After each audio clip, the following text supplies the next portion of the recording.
آپ میں سے بہت سو کا تجربہ ہوگا اور آپ شکایت بھی کرتی ہیں، ہم اپنے بچوں سے بہت کہتے ہیں نماز پڑھو نماز پڑھو نماز پڑھو، نہیں پڑھتے، کیا کریں؟ وجہ کیا؟ آپ ان کے ذہن میں تو جھانکتے ہی نہیں، وہ اللہ کو بھی مانتا ہے کہ نہیں؟ آپ نے جہاں انہیں پڑھنے کے لیے بھیجا ہے وہ گلا تو گھونٹ دیا اہل مدرسہ نے، تیرا کہاں سے آئے صدا لا الہ الا اللہ؟ یہی بات تو کہی تھی نا سر سید احمد خان کے بارے میں اکبر آبادی، ہم تو سمجھے تھے کہ لائے گی فراغت تعلیم، کیا خبر تھی کہ چلا آئے گا الہاد کے ساتھ، ہم سمجھے تھے تعلیم سے فراغت ہوگی کیریئر اچھے ہوں گے، کیا پتا تھا اس کے ساتھ الہاد بھی چلا آ رہا۔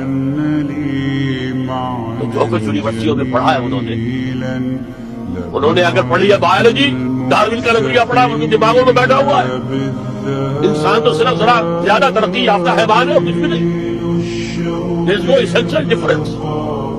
جیسے گدھے اور گھوڑے میں کیا فرق ہے؟ گدھا ذرا کورس قسم کا اینیمل ہے اور گھوڑا ذرا ریفائنڈ قسم کا اینیمل ہے، اور کیا؟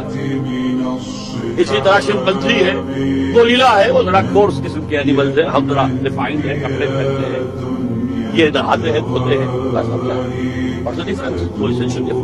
اب جس کے دماغ میں یہ بیٹھا ہوا ہے وہ آپ کا وعظ اس پر اثر کرے گا۔